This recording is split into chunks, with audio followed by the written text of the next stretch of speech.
Yes, hello my dear students. Welcome back in MP class. Manufacturing process हम पढ़ रहे हैं और मैन्युफैक्चरिंग प्रोसेस के इंपॉर्टेंट पार्ट पे हम लोग मूव कर चुके हैं। मैन्युफैक्चरिंग प्रोसेस के इंपॉर्टेंट पार्ट में हम लोग मूव कर चुके हैं। इस इंपॉर्टेंट पार्ट में हम लोग कुछ इतने कॉन्सेप्चुअल पार्ट हमने देखे हैं अभी तक। जितने भी एपिसोड आपने देखे होंगे बच्चों, यकीन मानिए आपको ये एपिसोड देख के मजा जरूर आया होगा कि ये चीजें होती हैं क्या, जिनको मेटल फार्मिंग से कोई रिलेट भी करता है क्या। तो मैं आपको इसीलिए इन चीजों को लेके साथ में चल रहा हूं कि आपको मेटल फार्मिंग फील आ जाए। जब तक ये सब नहीं बताऊंगा तब तक आपको मजा नहीं आएगा, तब तक आपको मजा नहीं आएगा। इसीलिए इन सब चीजों को मैं मेटल फार्मिंग से रिलेट करता हूं। मेरे 5-6 लेक्चर जाते हैं, कोई प्रॉब्लम नहीं, लेकिन आपको मजा आ जाए, ठीक है। अब कुछ चीजें पहले थ्योरेटिकल टॉपिक थोड़ा सा देख लेते हैं, जो कि कभी कभी क्वेश्चन में आ जाता है, उसको देख लेते हैं। अब थ्योरी में कोई पूछ लेता है ब्लूम क्या होता है, तो पहले उनको बता देता हूं। फिर एक मोस्ट इंपॉर्टेंट कॉन्सेप्ट आज फिर डिस्कस करूंगा, जिसको देख के लगेगा आपको एक कॉन्सेप्ट आता है जिसे कोल्ड वर्किंग और हॉट वर्किंग कहते हैं, और रिक्रिस्टलाइजेशन क्या होता है आज मैं आपको फील कराऊंगा। एकदम ध्यान से सुनिएगा, आपको मजा ना आए तो सारे पैसे वापस, है ना। मजा ना आया तो पैसा वापस। आपको मजा जरूर आएगा, इस बात की मेरी गारंटी है। रिक्रिस्टलाइजेशन को ध्यान से सुनिएगा, रिक्रिस्टलाइजेशन को ध्यान से समझिएगा, लेकिन उससे पहले कुछ थ्योरेटिकल चीजें आपके साथ डिस्कस करता हूं मेटल फार्मिंग में, ठीक है।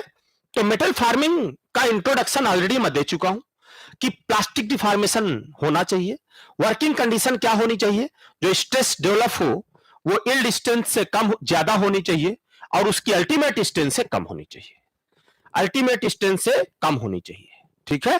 फिर फ्लो स्ट्रेस क्या होती है, फ्लो स्ट्रेस क्या होती है, पावर लॉस से कैसे निकालते हैं, वर्क हार्डनिंग एक्सपोनेंट वहां पे आता है, वो भी सब मैंने आपको बता दिया है।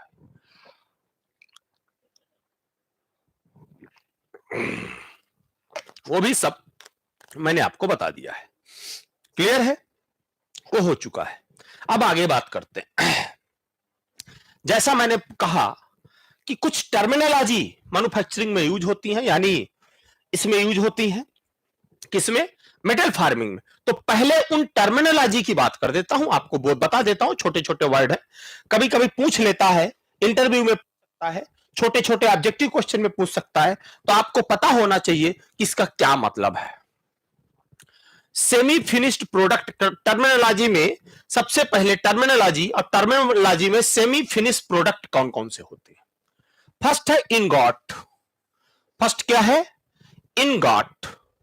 इनगॉट वो मटेरियल है, ingot is the first solid form of steel. Steel जो सबसे शुरू में सॉलिड फॉर्म में मिलती है, उसी को इनगॉट कहा जाता है। First solid form of steel is known as ingot.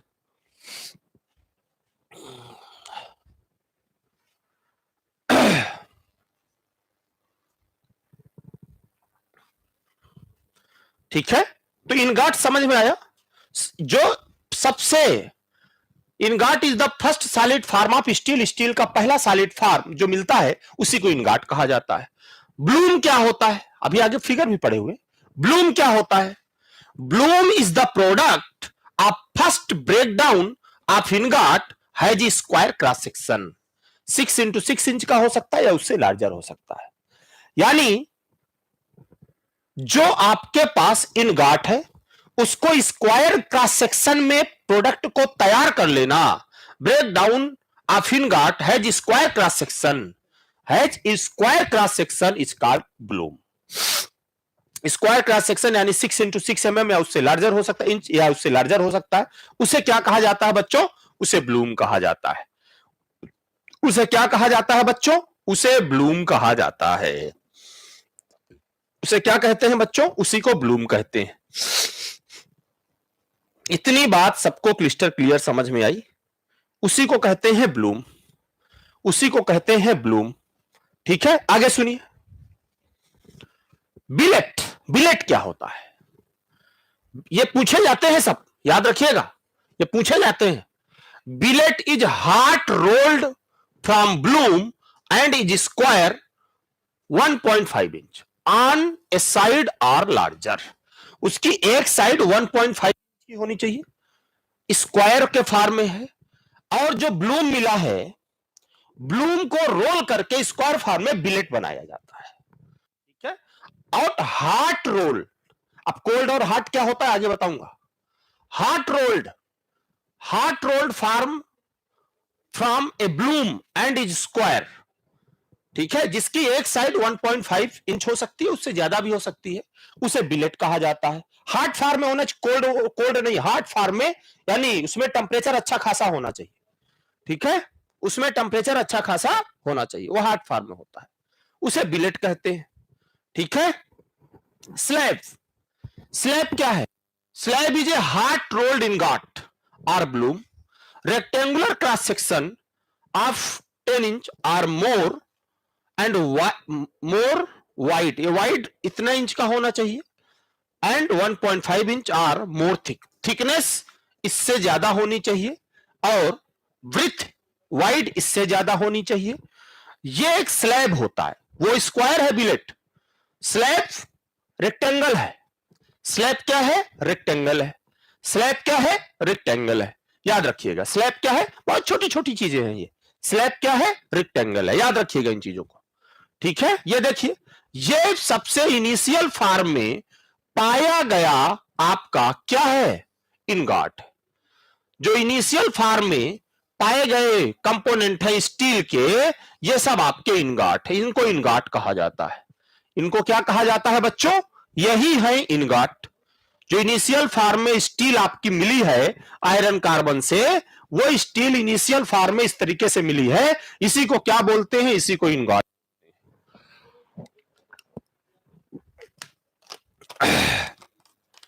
इसी को क्या बोलते हैं? इसी को इंगॉट बोलते हैं। बात क्लियर हो गई, ठीक है। ब्लूम, ये देखिए स्क्वायर क्रॉस सेक्शन के साथ, इस यहां पे देखिए स्क्वायर क्रॉस सेक्शन के साथ, ये देखिए स्क्वायर क्रॉस सेक्शन के साथ, स्क्वायर क्रॉस सेक्शन के साथ, स्क्वायर क्रॉस सेक्शन के साथ आपको ये ब्लूम फॉर्म में मिल गए। These are the square cross section, ये स्क्वायर के साथ में मिलते हैं, ये ब्लूम कहलाते हैं, इंगॉट से मिलते हैं, ठीक है। ये बिलेट है, ये बिलेट है सब, इनको बिलेट कहा जाता है, इनको बिलेट कहा जाता है, ठीक है। ये हार्ट होते हैं, ठीक है, हार्ट फॉर्म में पाए जाते हैं, ठीक है। ये स्लैब है, देखिए ये स्लैब है, इसकी ब्रीथ 10 इंच और ये 1.5, ये देखिए, ये देखिए, ये भी हार्ट है, इसीलिए इसका कलर आपको ऐसा दिखाया गया है। ये भी हार्ट है, इसलिए इसका कलर ऐसा दिखाया गया। इसको आप क्या कहते हैं? स्लैब कहते हैं। इसको आप क्या कहते हैं? स्लैब कहते हैं। तो ये स्लैब हो गया। तो ये छोटे छोटे टर्म कभी कभी पूछता है, तो उनको आप बता सकते हैं। जो आपका एग्जामिनर हो, जो आपका वाइवा लेने आया हो, उसको इंटरव्यू लेने, अगर आप इंटरव्यू एग्जाम क्वालिफाई किए, इंटरव्यू देने गए हैं, तो वो छोटी छोटी चीजें पूछता है कभी कभी, ठीक है। तो ये चीजें आपको पता होनी चाहिए। अरे बहुत बहुत सिंपल चीजें हैं, ये चीज मैं पहले बता चुका हूं। मैंने कहा 5 mm में, कुछ लोग भाई 5 mm की बात करते हैं, कुछ लोग 6 mm की बात करते हैं। प्लेट जिसकी थिकनेस 5 mm या 6 mm से ज्यादा हो, वो आपकी प्लेट कहलाती है, ठीक है। और सीट किसे कहते हैं? 6 mm से कम, और वृत्त जो है वो 600 mm से ज्यादा, बताया हूं कल। स्ट्रिप, ये 6 mm से कम, वृत्त भी 600 से कम, तो ये आपकी स्ट्रिप कहलाती है। ये बात मैं पीछे लिखा चुका हूं डिटेल से, ये बात बच्चों मैं पीछे लिखा चुका हूं, डिटेल से बता भी चुका। 5 6, कुछ बुकें 5 लिखती हैं, कुछ बुकें 6 लिखती हैं, उससे कंफ्यूज नहीं होना है। ये मैं आपको डिटेल बिल्कुल आपको बता चुका हूं। यही तो प्लेट है, यही तो प्लेट है, ये है प्लेट, ये है प्लेट, ये है सीट, ये है सीट, ये बनाया भी था, ये है सीट, और ये आपकी तोड़ करके आपने इसकी थिकनेस को कम कर दिया। इसमें इन्होंने दिखाया नहीं, पूरा दिखा दिया, बस पूरा नहीं दिखाया जाता बच्चों, स्ट्रिप फॉर्म में यहां से काट दिया जाता है इसको, ठीक है। यानी वृत्त 600 mm से कम हो जाए, वृत्त जो है वो 600 mm से कम हो जाए, ठीक है। अब आते हैं रिक्रिस्टलाइजेशन में। रिक्रिस्टलाइजेशन के साथ ही हम पढ़ेंगे कोल्ड वर्किंग क्या होती है, हॉट वर्किंग क्या होती है। रिक्रिस्टलाइजेशन के साथ ही बच्चों में हम पढ़ेंगे कोल्ड वर्किंग क्या होती है और हॉट वर्किंग क्या होती है। ध्यान से सुनिएगा मेरी बातों को, मेरी बातों को ध्यान से सुनिएगा, तभी आपको अब एकदम आधे घंटे वो कॉन्सेप्ट पढ़ने वाले हैं, वो कॉन्सेप्ट पढ़ने वाले हैं कि जिस कॉन्सेप्ट को पढ़ने के बाद आज के बाद आपका cold working, hot working, recrystallisation, temperature जो बैठ के रटते हो ना, जिंदगी में रटोगे नहीं, ये गारंटी है मेरी, जिंदगी में नहीं रटोगे, आज के बाद कभी रटोगे नहीं। सुनिए, अगर आप बात करते हैं किसकी, अगर आप बात करते हैं किसकी, कोई भी कंपोनेंट है, कोई भी कंपोनेंट ले लो, मान लीजिए आपके पास कोई एक रॉड है,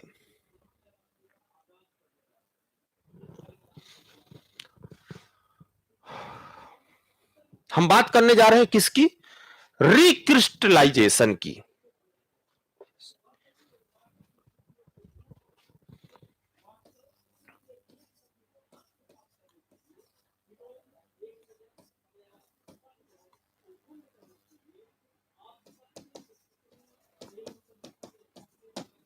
रिक्रिस्टलाइजेशन की।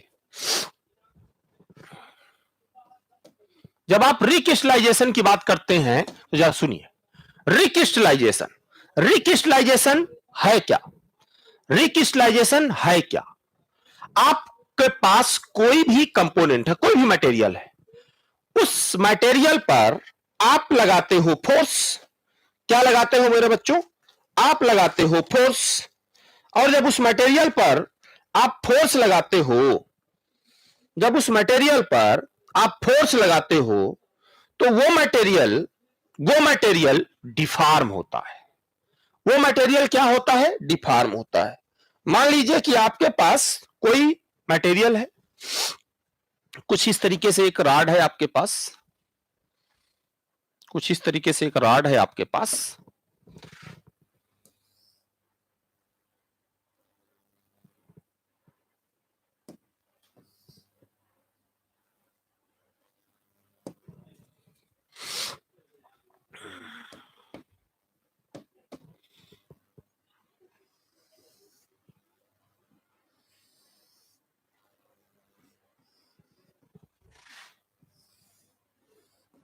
ये कोई आपके पास मटेरियल था, इस मटेरियल पर आपने वर्क हार्डनिंग, यानी इस मटेरियल पर आपने यहां पे लोड लगाया, इस मटेरियल पर आपने क्या किया, यहां पर लोड लगाया, यहां पर आपने कोई डाई के थ्रू फोर्स लगाया, तो ये मटेरियल यहां पे क्या होगा, डिफॉर्म होगा। जब आप इसमें फोर्स लगाएंगे, लोड लगाएंगे, तो ये मटेरियल यहां पे डिफॉर्म होगा। ये मटेरियल यहां डिफॉर्म होकर के, और जब इस मटेरियल पे फोर्स लगाओगे, हथौड़ा मार मार के इस मटेरियल को डिफॉर्म करोगे, तो यहां पे डिफॉर्मेशन होगा। आप एक छोटा सा कॉन्सेप्ट मैंने आपको पीछे भी बताया था, जिसे मेन इक्वल टू मटेरियल्स कहा गया था। मैंने आपको पीछे छोटा सा कॉन्सेप्ट बताया था बच्चों, जिसे मेन इक्विवेलेंट टू मटेरियल कहा था, मेन इक्विवेलेंट टू मटेरियल्स कहा था। यह कॉन्सेप्ट हर जगह चलता है, यहां भी वही हाल होगा। आप जरा घर पे याद करो, आपके घर में छोटा भाई है या छोटा बच्चा है, आप उसको हर बात पे तड़ से मार देते हो, आप उसको हर बात पे तड़ से मार देते हो। अब वो क्या होगा, जब आप छोटे बच्चे को छोटी सी बात पे मारोगे, हर बात पे, तो आपके घर में एक बात कही जाती है, क्या कही जाती है, कि भैया, कि जब आप उस बच्चे को बार बार मारोगे, दिन भर मारोगे, जब भी थोड़ा गलती करेगा मारोगे, बार बार डांटोगे, तो बाद में कुछ दिन बाद जब वो बच्चा बड़ा होता है, कुछ दिनों के बाद आप कहने लगते हो, आपके घर वाले कहने लगते हैं कि यार इसको मारते मारते हम थक गए, ये निघास हो गया है, ऐसा ही वर्ड कुछ बोलते हैं ना, ये निघास हो गया है, ये निघास हो गया, अब इसको मार का कोई फर्क ही नहीं पड़ता है। मतलब इसको अब 2-4 चांटे मारोगे तो इसको कोई फर्क नहीं पड़ेगा। यानी उसमें इतनी हार्डनेस, इतनी स्ट्रेंथ आ गई है, इतनी हार्डनेस, इतनी स्ट्रेंथ आ गई है कि अब उसमें उतनी मार का कोई फर्क नहीं पड़ता है। तो जब आप उस पे हथौड़ा पीट पीट के, जब आपने बच्चे को थप्पड़ मार मार के, आपने दो गलती किया, दो थप्पड़ मारा, गलती किया, दो थप्पड़ मारा, गलती किया, दो थप्पड़ मारा, धीरे धीरे करके दो थप्पड़ का मतलब नथिंग, उसके लिए दो थप्पड़ का मतलब नथिंग। अब उसके दो थप्पड़ से कोई फर्क उसको नहीं पड़ने वाला है। उसको कहा जाता है कि यह बच्चा निघास हो गया है, अब इतने मार से इसको कोई फर्क नहीं पड़ेगा, यही कहते हैं। इसका मतलब उसके अंदर वो स्ट्रेंथ डेवलप हो गई है। वो पहले जब आप शुरू में मारे होंगे तो रोया होगा, शुरू में मारे होंगे तो डरा होगा, शुरू में उसको जितना होगा कुछ दिन तक उससे फर्क पड़ा होगा, धीरे धीरे उसको उस चीज का फर्क खत्म हो गया।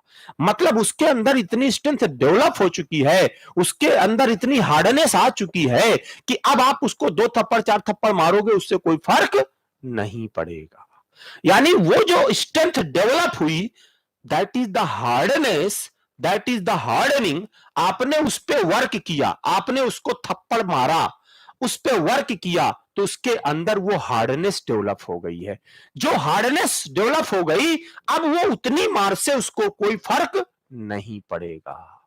ये जो हार्डनेस डेवलप हो गई, that is the work hardening or strain hardening of the material. ये उस आदमी की वर्क हार्डनिंग, उस बच्चे की वर्क हार्डनिंग, स्ट्रेन हार्डनिंग, यही चीज मटेरियल में होता है।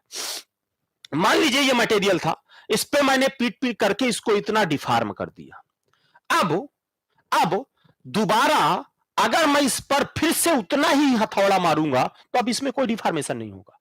अब इसमें कोई डिफॉर्मेशन नहीं होगा, उतना ही लोड का हथौड़ा मारने पर अब इस पे कोई भी डिफॉर्मेशन नहीं होगा। क्यों? क्योंकि जब आपने इसको पीटा है, जब आपने इसको पीटा है, पीटने के बाद इसने अपने अंदर भी, जैसे उस बच्चे ने अपने अंदर एक स्ट्रेंथ डेवलप की है, एक हार्डनेस डेवलप कर ली है, वैसे ही इसको बार बार मारने पर इसके मॉलिक्यूल्स डिफॉर्म होकर के, मॉलिक्यूल्स इस तरीके से चल करके अपने अंदर एक हार्डनेस डेवलप किए हैं, एक स्ट्रेस डेवलप हो गई है, जो कि अब उतने लोड को सस्टेन कर पाएगी। अब उतने फोर्स से हथौड़ा मारोगे तो उसमें कोई भी डिफॉर्मेशन नहीं होगा, उसमें कोई भी डिफॉर्मेशन नहीं होगा।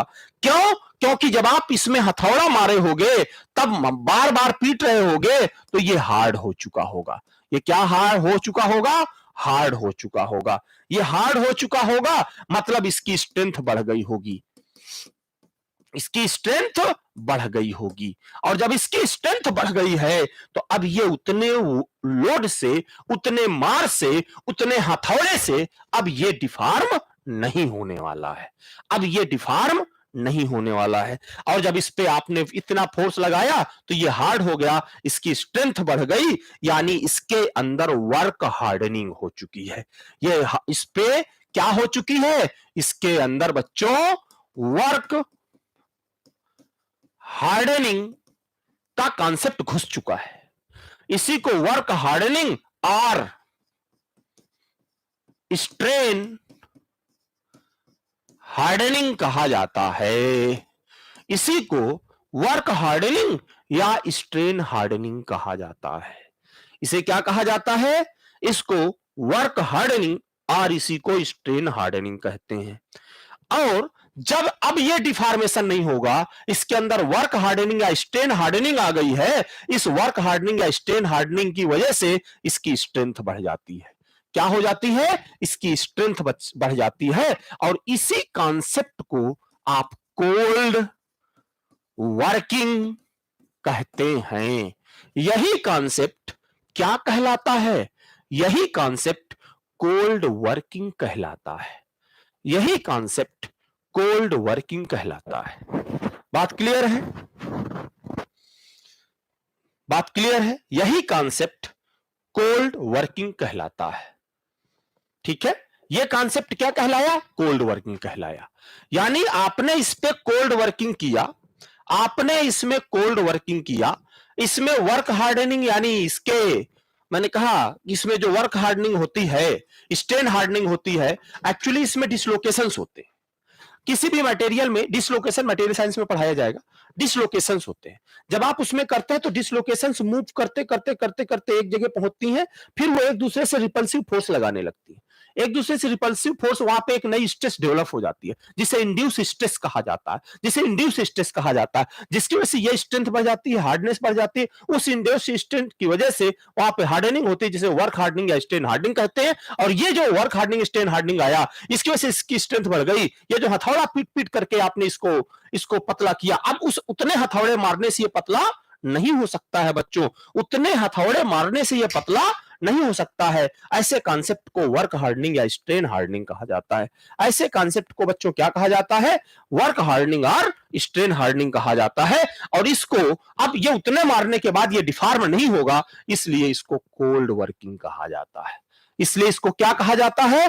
कोल्ड वर्किंग कहा जाता है। तो that is the cold working. Cold working का मतलब ये नहीं होता रूम टेम्परेचर, अभी आगे बताऊंगा मैं।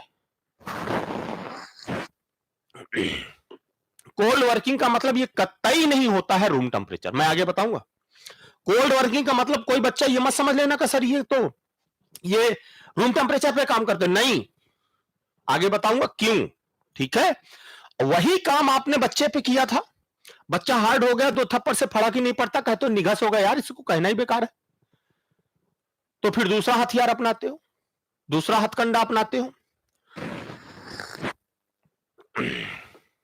यही तो कहते हैं, दूसरा हथकंडा अपनाते हो। बात क्लियर है? तो इसमें स्ट्रेंथ आ गई है। अब उतने हथौड़ा मारने से इसमें कोई डिफॉर्मेशन नहीं होगा। जब इसमें कोई डिफॉर्मेशन नहीं होगा, ऐसे प्रोसेस को कोल्ड वर्किंग कहा जाता है। ऐसे प्रोसेस को कोल्ड वर्किंग कहा जाता है। क्लियर है? ऐसे प्रोसेस को कोल्ड वर्किंग कहा जाता है। अब सुनिए, अब इसी को थोड़ा आगे बढ़ाते हैं, जरा इसी को थोड़ा सा आगे बढ़ाते हैं। क्या कहती है आगे की कहानी? मैंने ये मटेरियल दिखाया है, इसमें आपने पढ़ा होगा ग्रेन्स होती है, इसकी ग्रेन्स है, इसमें ग्रेन है ना? इसमें क्या है? ग्रेन है। जब इसमें ग्रेन है,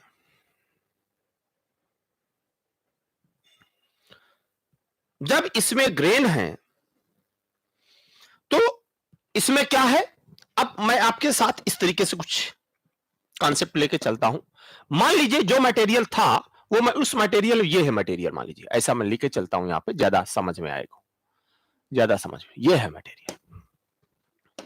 अब समझिए मेरी बात को। ये मान लीजिए मटेरियल है, इसमें अलग अलग ग्रेन होंगे, ग्रेन स्ट्रक्चर होंगे, अलग अलग ग्रेन होंगे। मान लीजिए इसमें कुछ ग्रेन ऐसे हैं यहां पे, ठीक है, ठीक है, कुछ ग्रेन यहां पे अवेलेबल है, कुछ ग्रेन यहां पे अवेलेबल है, कुछ ग्रेन्स यहां पे अवेलेबल है, कुछ ग्रेन्स यहां पे अवेलेबल, ऐसे ही कुछ स्ट्रक्चर होगा। अब यहां का ग्रेन अलग साइज का होगा, यहां का ग्रेन अलग साइज का होगा। मान लीजिए कि यहां का ग्रेन कुछ इस साइज का है,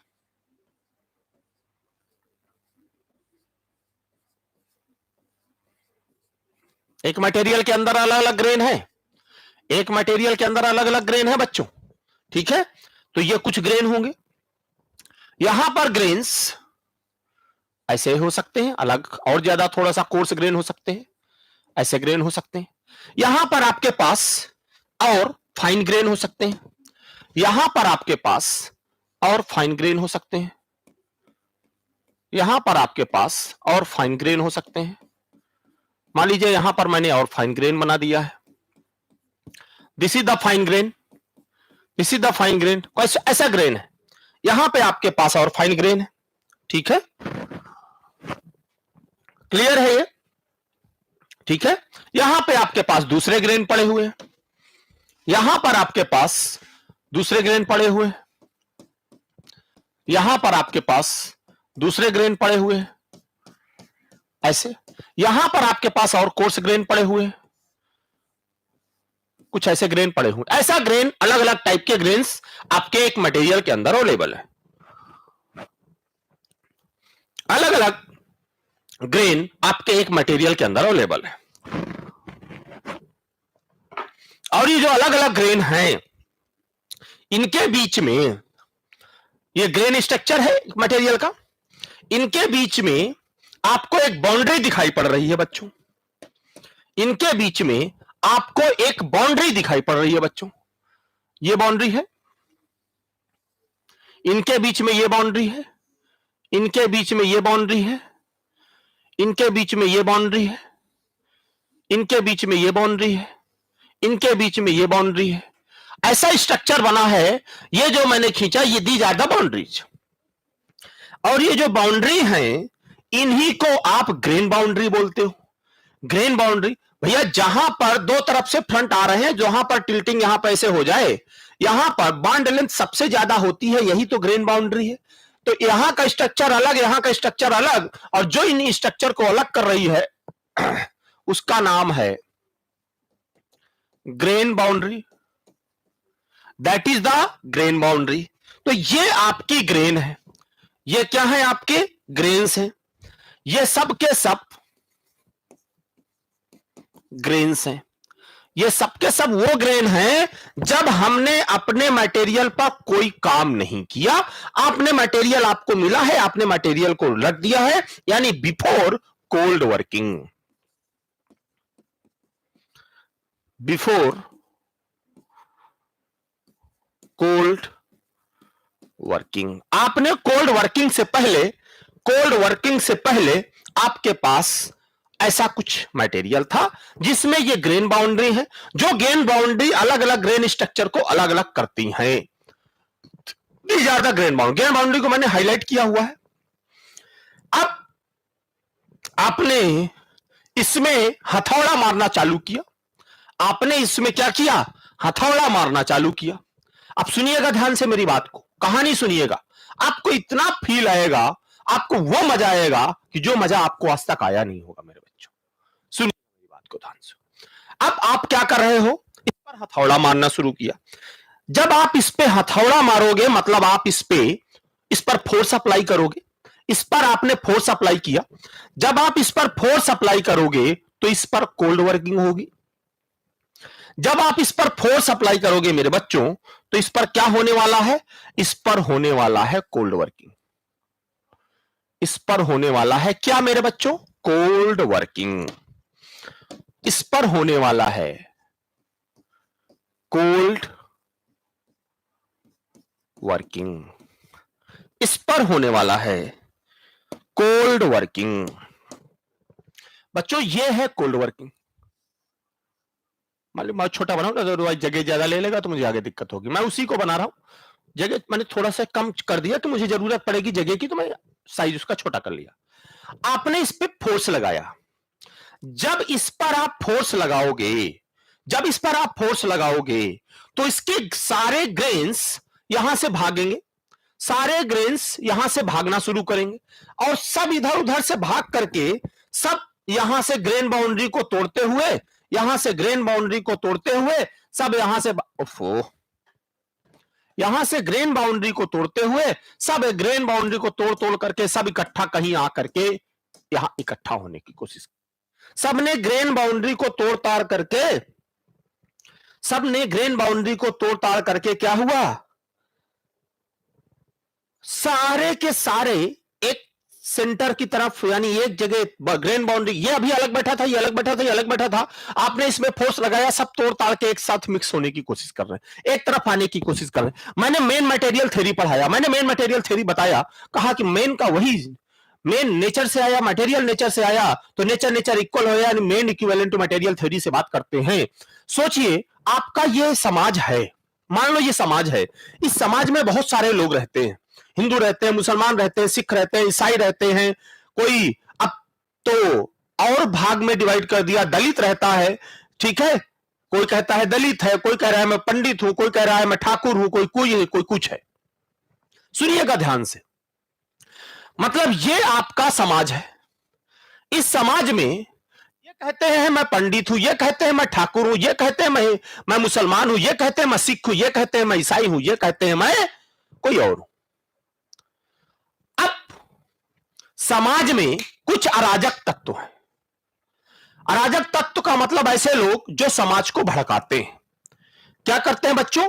जो समाज को भड़काते हैं या समाज कई अच्छी बातें भी करते हैं, ज्यादातर लोग, कुछ लोग भड़काते हैं, जैसे सबके धर्म गुरु जो धर्म का ठेका लिए बैठे हैं, जो धर्म का ठेका लिए बैठे हैं, इनके धर्म गुरुओं ने इनको भड़काया, इनके धर्म गुरुओं ने इनको भड़काया, इनके धर्म गुरुओं ने इनको भड़काया, इनके धर्म गुरुओं ने इनको भड़काया। अबे कर क्या रहे हो? ये लोग ऐसा किए डाल रहे हैं, वो ऐसा किए डाल रहे हैं, आपका सत्यानाश कर देंगे, आपका वंश खत्म हो जाएगा, आपकी आपका नामो निशान मिट जाएगा, ये होगा वो होगा, जो हमें करेंगे उसका सर कलम कर देंगे, ये कर देंगे, दुनिया भर की कहानी बताए। इन सब में उत्तेजना आ गई। ये सब एकदम जो अलग अलग समुदाय के लोग बैठे थे, इनको लोगों ने भड़काया। ये सब एकदम उत्तेजित हो गए कि चलो चलते देखते हैं कैसे करेंगे।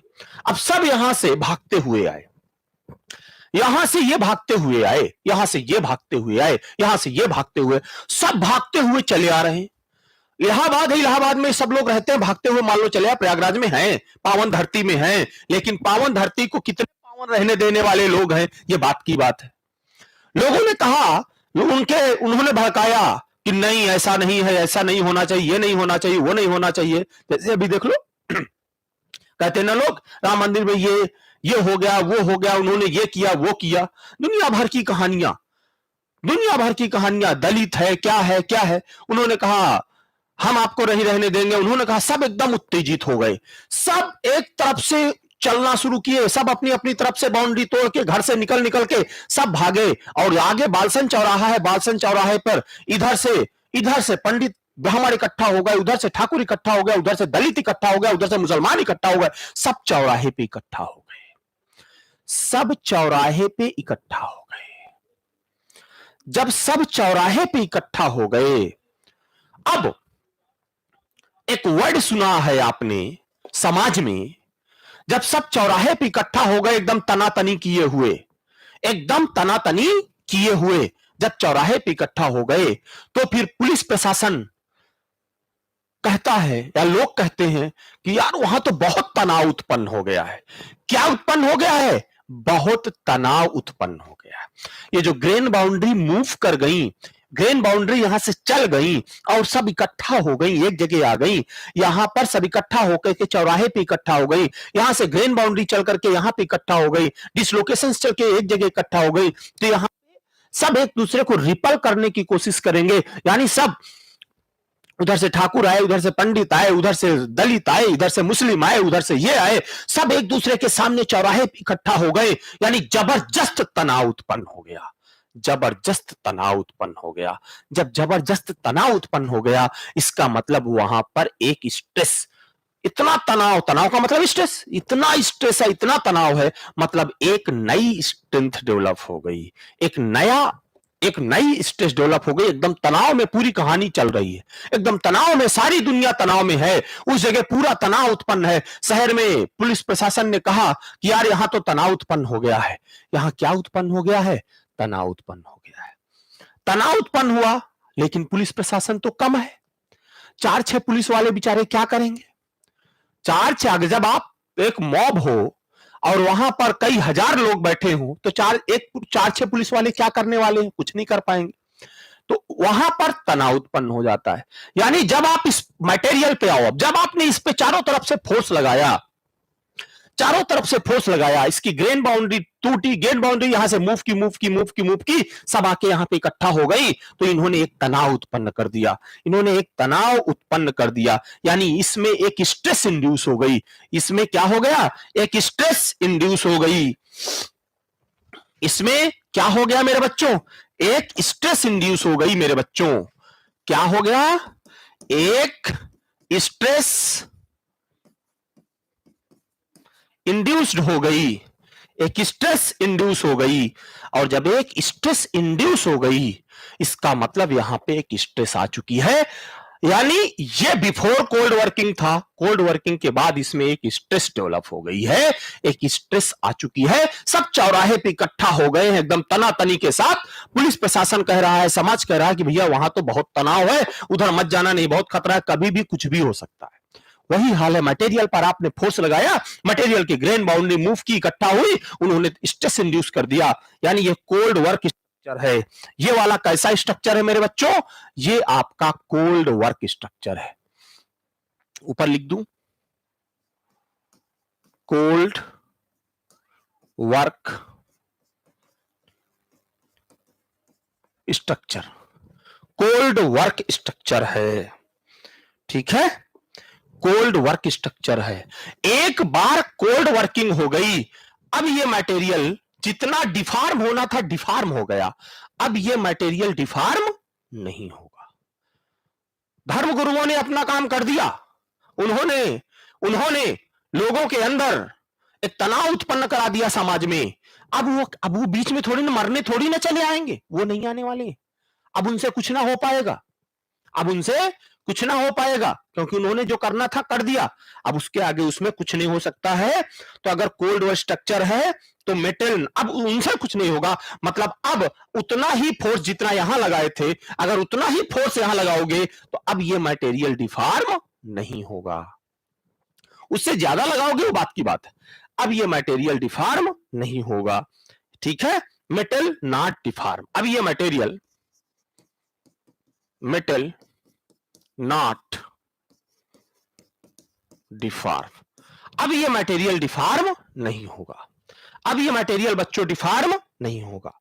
बात क्लियर है? इतनी बात क्लियर, यानी मटेरियल डिफॉर्म नहीं हुआ।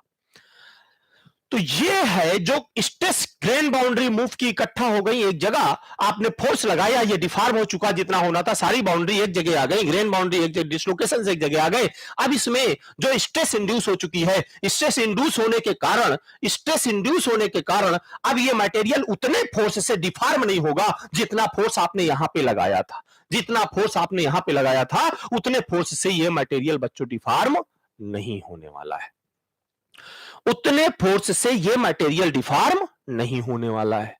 जब ये मटेरियल उतने फोर्स से डिफॉर्म नहीं होने वाला है तो अब क्या करोगे? जब ये मटेरियल उतने फोर्स से डिफॉर्म नहीं होने वाला है तो अब क्या करोगे? अब सारा समाज, सारे जा करके बालसन चौराहे पे इकट्ठा हो गए, और वहां पर आपके पास कुछ पुलिस वाले हैं जो बेचारे 4, 6, 10 पुलिस वाले हैं जिनके बस का कुछ है नहीं, अगर वो बीच में गए तो उनका राम नाम सत्य हो जाएगा। तो उन्होंने एक जुगाड़ लगाया, भैया उनके पास जितना है वो तो करेंगे ना, जितना है वो तो करेंगे ना, तो वो पुलिस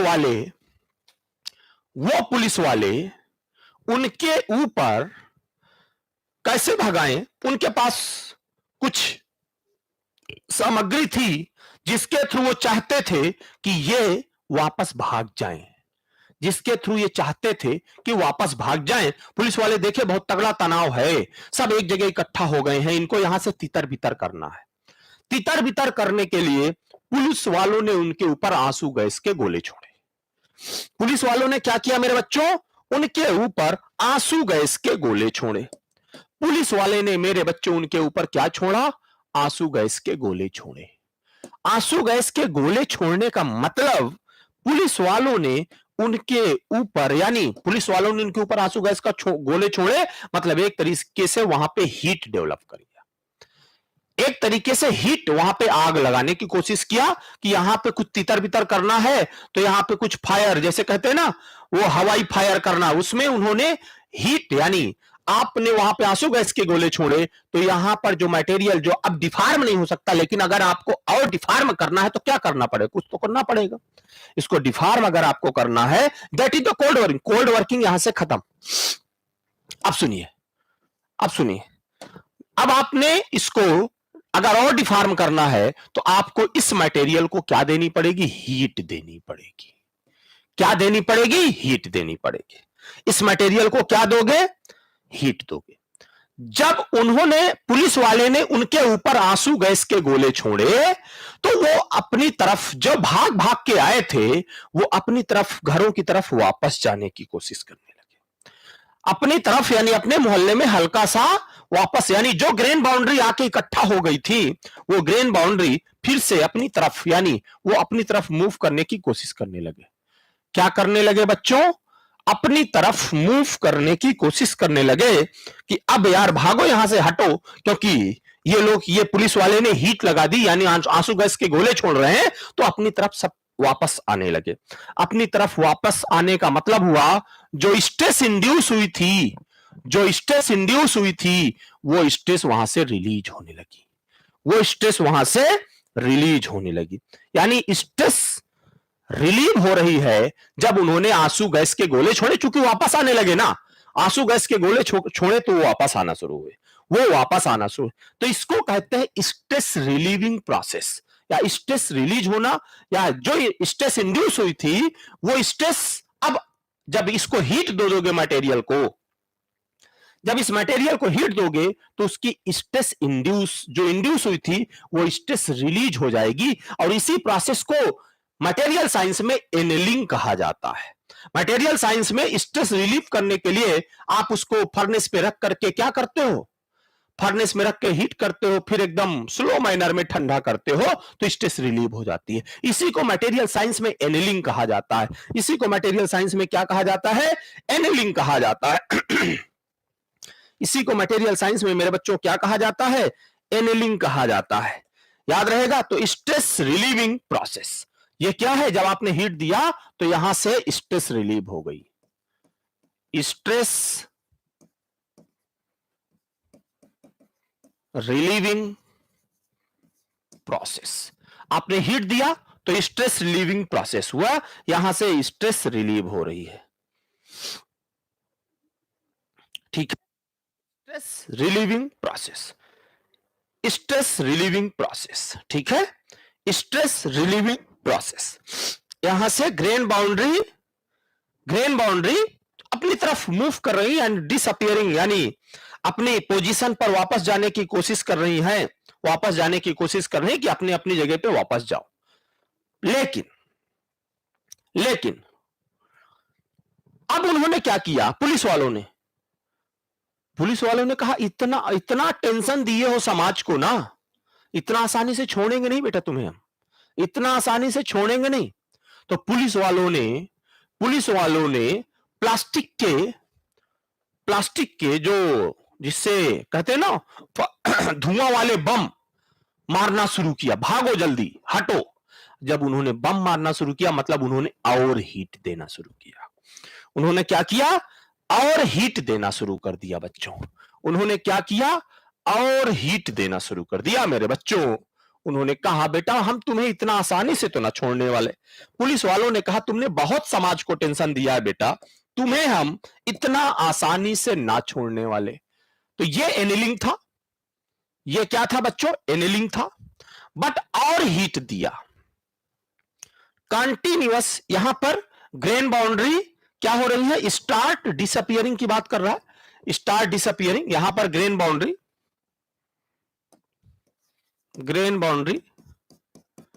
स्टार्ट डिसअपियरिंग, आगे नहीं लिखूंगा, डिसअपियरिंग की बात कर रहा है। अब आपने क्या किया बच्चों, अब उन्होंने कहा, पुलिस वाले ने कहा मैं बेटा छोड़ूंगा नहीं, हम छोड़ेंगे नहीं, हम आपको, हम 4-6 लोग हैं, तुम लोगों ने इतना टेंशन दिया कि हमारी हार्ट बीट बढ़ गई थी, इतना टेंशन दिया बेटा कि हमारी हार्ट बीट बढ़ गई थी, इतना आसानी से छोड़ देंगे, सवाल ही नहीं उठता। उन्होंने बम मारना शुरू किया और हीट देना शुरू किया, यानी उन्होंने कंटिन्यूअस हीटिंग किया,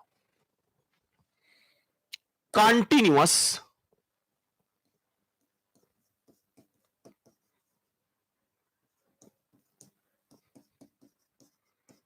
उन्होंने कंटिन्यूअस हीटिंग किया। अब जब हीट इतनी ज्यादा फैल गई, मेरे बच्चों, एक मिनट बच्चों ना जरा,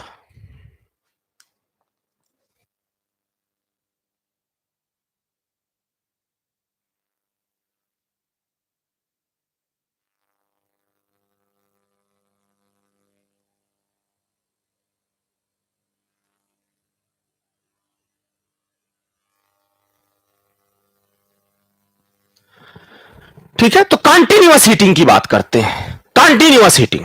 और जब आप कंटिन्यूअस हीटिंग की बच्चों बात करते हैं, कंटिन्यूअस हीटिंग का मतलब आपने हीट एकदम दिए जा रहे हो, और कंटिन्यूअस हीटिंग का मतलब आप उसको इतना हीट दिए कि वो अपने रिक्रिस्टलाइजेशन टेम्परेचर तक पहुंच गया, वो अपने रिक्रिस्टलाइजेशन टेम्परेचर तक पहुंच गया।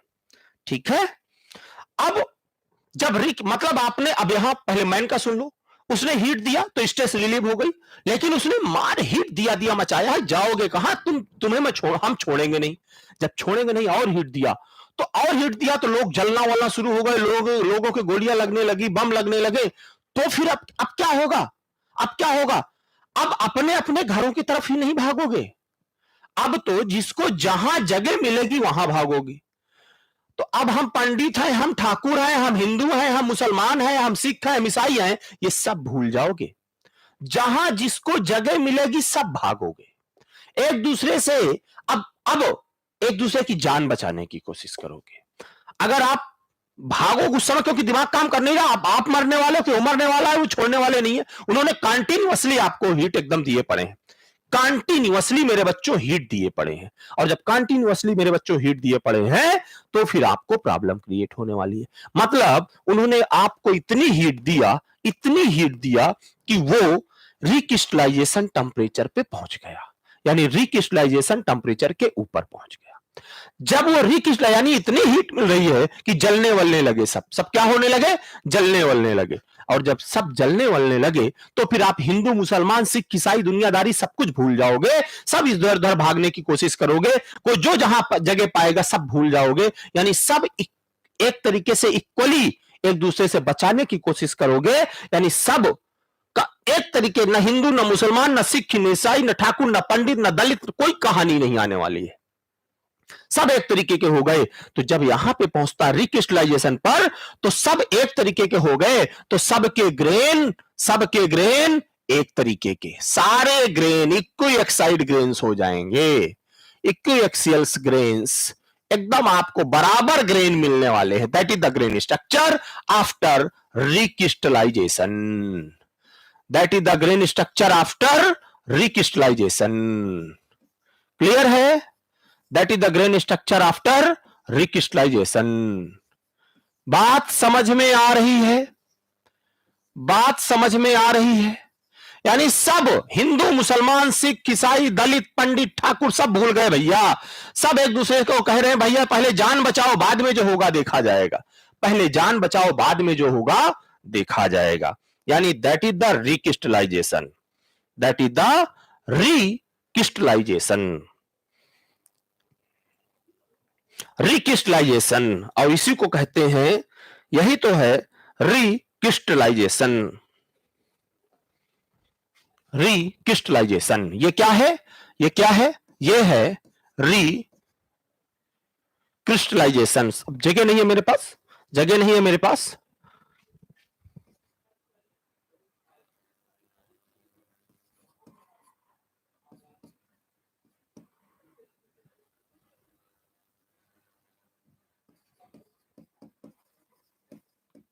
रिक्रिस्टलाइजेशन।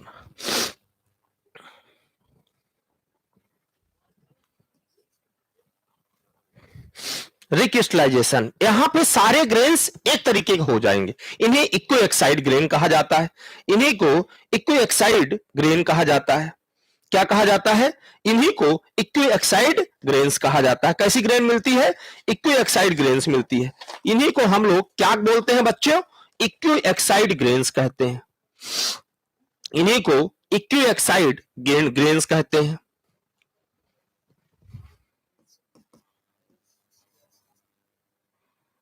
इक्विएक्साइड ग्रेन्स कहते हैं। इक्विएक्साइड, सारी ग्रेन्स बराबर हो जाती है, सारी ग्रेन्स बराबर हो जाती हैं।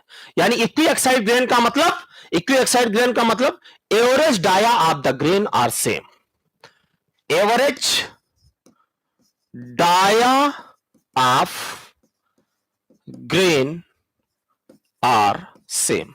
सारे ग्रेन का एवरेज डायामीटर जब सेम हो जाए उन्हें इक्विएक्साइड ग्रेन्स कहा जाता है। सारे average diameter of the grain same हो जाए तो उसे क्या कहा जाता है? उसे एक्विएक्साइड ग्रेन्स कहा जाता है। तो अगर आप रिक्रिस्टलाइजेशन टेम्परेचर के ऊपर चले गए तो आपकी क्या होती है, आपके ग्रेन साइज चेंज होते हैं, एक्विएक्साइड ग्रेन्स में बनते हैं, यानी रिक्रिस्टलाइजेशन होता है। That is the recrystallization, that is the recrystallize. और ये जिस टेम्परेचर पर यह होता है उसका क्रिस्टल स्ट्रक्चर फिर से बदलता है। कोल्ड वर्किंग में कभी भी क्रिस्टल स्ट्रक्चर नहीं बदलता, कोल्ड वर्किंग में कभी, बट यहां क्रिस्टल स्ट्रक्चर बदलता है। और जब यह क्रिस्टल स्ट्रक्चर मेरे बच्चों बदलता है, जब यह क्रिस्टल स्ट्रक्चर बदलता है तो ये जिस टेम्परेचर पर यह बदलता है उसे रिक्रिस्टलाइजेशन टेम्परेचर कहा जाता है, उसे रिक्रिस्टलाइजेशन टेम्परेचर कहा जाता है। और इसके ऊपर जो ये काम हुआ इसी को हम हॉट वर्किंग कहते हैं। ये क्या है बच्चों, यही है हॉट वर्किंग। जब इसके ऊपर काम की रिक्रिस्टलाइजेशन टेम्परेचर पे चले गए तो इसी को हॉट वर्किंग कहते हैं। इसके पहले ये कोल्ड वर्किंग था, ये हॉट वर्किंग है, ये कोल्ड वर्किंग था, ये हॉट वर्किंग है। लेकिन पुलिस वाले बहुत खतरनाक होते हैं भाई, किसी के सगे तो होते नहीं, ये सब बेचारे एक दूसरे को जान बचाने की कोशिश कर रहे थे। पुलिस वाले ने कहा तुम लोग रुक जाओ, छोड़ने वाले नहीं है हम आपको बिल्कुल छोड़ने वाले नहीं है। तो पुलिस वाले ने ना छोड़ने की जब ठानी ली है तो पुलिस वाले ने इनको और हीट दिया।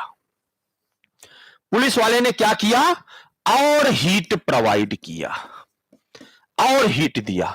और जब पुलिस वाले ने बच्चों और हीट दिया तो फिर क्या होने वाला है, क्या होने वाला है, अब सुनिएगा ध्यान से। पुलिस वाले ने इनको और हीट दिया, पुलिस वाले ने इनको और हीट दिया। और जब पुलिस वाले ने इनको और हीट दिया मेरे बच्चों, तो फिर अब पुलिस वाले ने कहा हम छोड़ेंगे नहीं, जहां पाएंगे तहां तुम्हें मारेंगे। तो पुलिस वाले ने इतनी हीट दिया, अब ये सब जलने लगे, इनमें आग लग गई, जलने लगे, लोग जलने लगे। अब आप सोचो जरा, जब लोग जल रहे हो और भाग रहे हो, लोग जल रहे, मान लीजिए लोग जल रहे हैं और भाग रहे हैं, पूरी स्किन जली हुई है, एकदम फफोले फफोले, पूरी स्किन में आग लगी हुई है, पूरी स्किन आपकी जली हुई है। आप इधर से जले, आप उधर से जले हुए हो, इधर से मैं जला हुआ हूं, मैं इधर से भाग रहा हूं, उधर से आप भागे चले आ रहे हो, और दोनों एक दूसरे से टकरा गए तो क्या होगा, स्किन जली हुई है, दोनों एक दूसरे से टकरा गए, क्या होगा, दोनों चिपक जाओगे। दोनों एक दूसरे से टकरा गए तो क्या होगा, दोनों चिपक जाओगे। और जैसे ही दोनों चिपक गए तो दोनों का साइज बड़ा हो गया।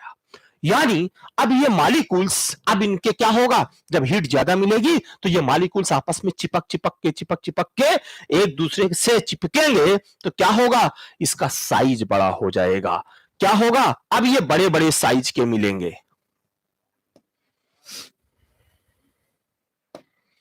क्या होने वाला है, अब ये बड़े बड़े साइज के मिलने वाले, ऐसे ऐसे ऐसे ऐसे ऐसे ऐसे बड़े बड़े साइज के मिलेंगे। और जब बड़े बड़े साइज की इतनी हीट देने के बाद मिलते हैं, इसको ग्रेन ग्रोथ कहा जाता है। इसको क्या कहा जाता है, इसको ग्रेन ग्रोथ कहा जाता है।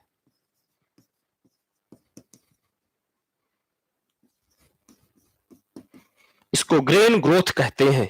इसको क्या बोलते हैं मेरे बच्चों, इसको ग्रेन ग्रोथ कहते हैं।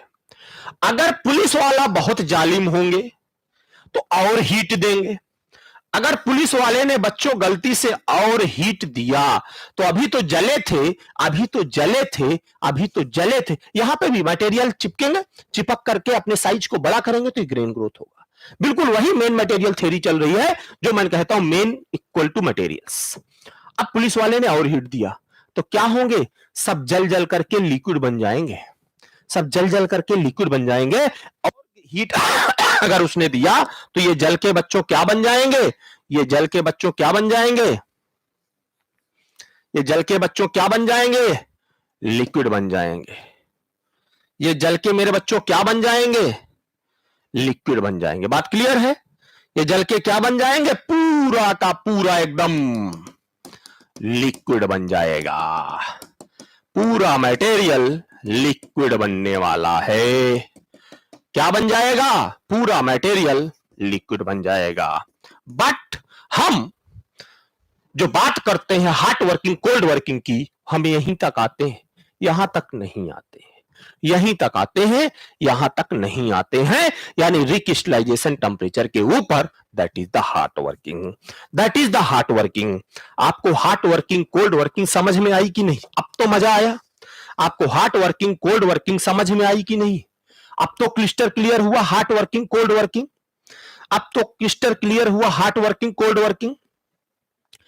यानी अब याद रखिएगा, अब याद रखिएगा, अब याद रखिएगा, अगर आप फार्मिंग करेंगे तो फार्मिंग में 3 चीजें बच्चों आती हैं। जनरली दो ही लोग डिवाइड करते हैं, बट मैं 3 बताता हूं आपको। यह समझ में आया?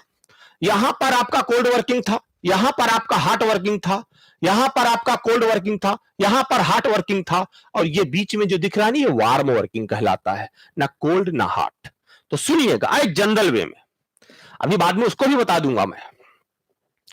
In general farming can be classified into 3 category. Farming can be classified into 3 category. Farming can be classified into 3 category. अगर आपका वर्किंग टेम्परेचर, जो वर्किंग टेम्परेचर है, जो वर्किंग टेम्परेचर है, जो वर्किंग टेम्परेचर है, इन जनरल कोल्ड वर्किंग की बात करता है।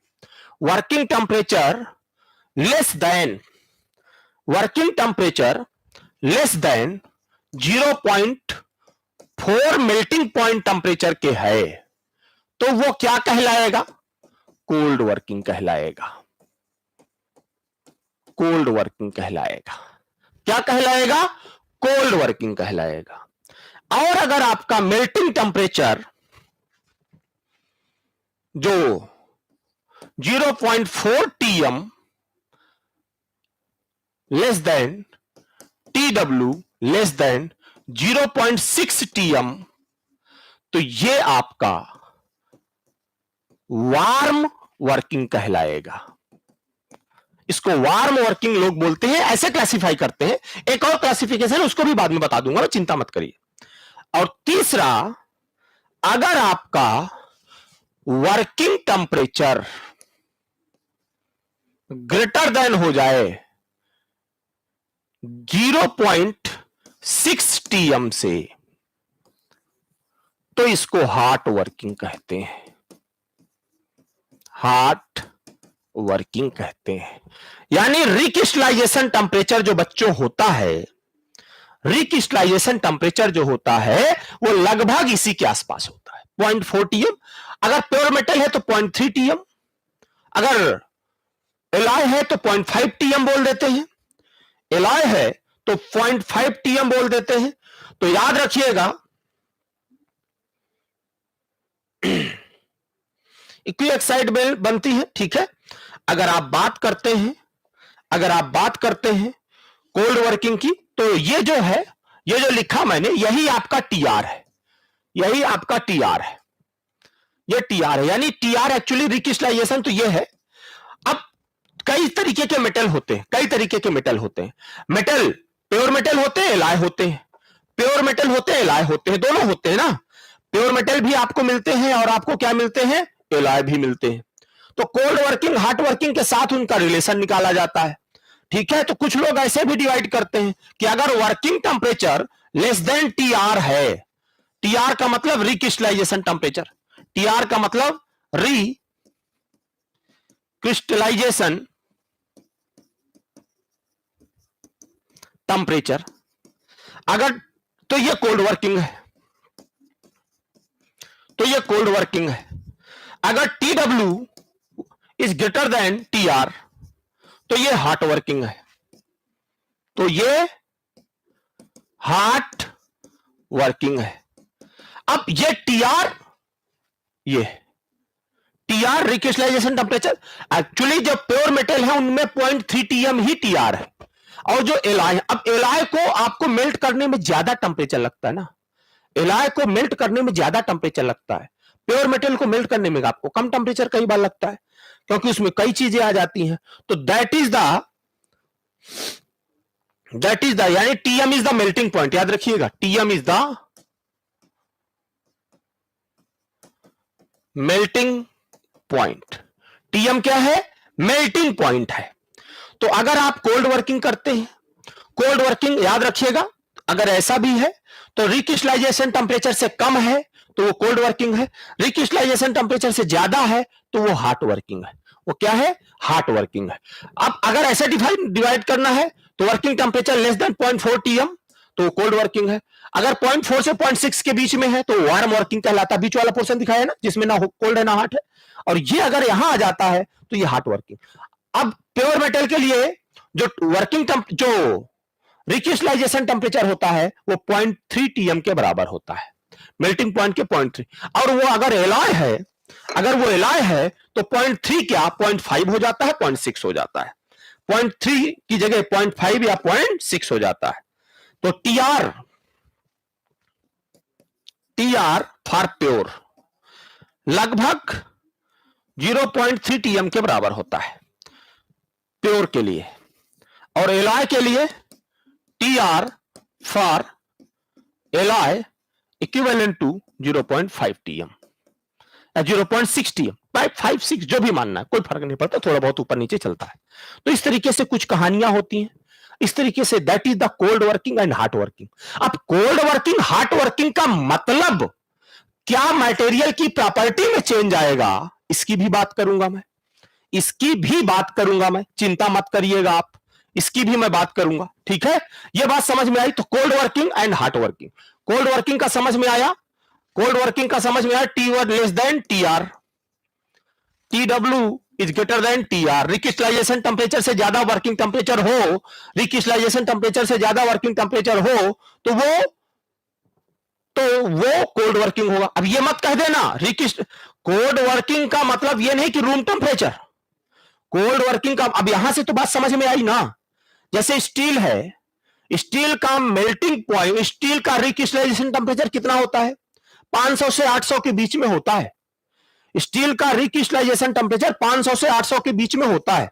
अब अगर स्टील की वर्किंग करो और स्टील का टेम्परेचर कितना कर दो, स्टील का टेम्परेचर 300 डिग्री यानी गर्म कर दो, 300 डिग्री पे हाथ से छू पाओगे, नहीं छू पाओगे।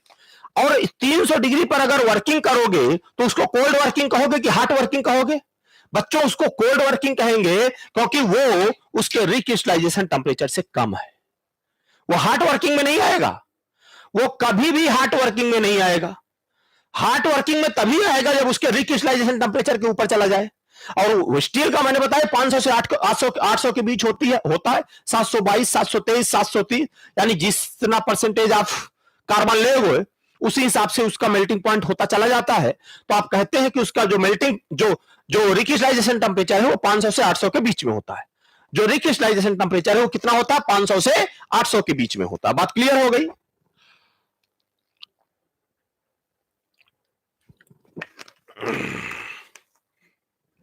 तो cold working below recrystallisation temperature before deforming the material, plastically temperature raised but not above the recrystallisation temperature the material. Recrystallisation temperature के ऊपर नहीं होना चाहिए, रिक्रिस्टलाइजेशन टेम्परेचर के ऊपर नहीं होना चाहिए। कोई बात नहीं, अब इसके आगे एडवांटेज क्या है बाद में बात करेंगे, यहां पे इसकी कोई बात। तो यहां तक चीजें समझ में आ गई, इसके एडवांटेज क्या है, फायदे क्या है, कोल्ड वर्किंग का मतलब समझ में आया, हॉट वर्किंग का मतलब समझ में आया, एकदम 100% समझ में आना चाहिए बच्चों। अगर अभी भी नहीं आया तो फिर आपको सोचने की जरूरत है। मैंने अपनी तरफ से बहुत क्रिस्टल क्लियर आपको बता दिया, चीजें बहुत क्रिस्टल क्लियर आपको बता दिया। तो कोल्ड वर्किंग समझ में आ गया, हॉट वर्किंग समझ में आया, बाकी कहानी नेक्स्ट क्लास में। थैंक यू सो मच, बात करते हैं नेक्स्ट क्लास में।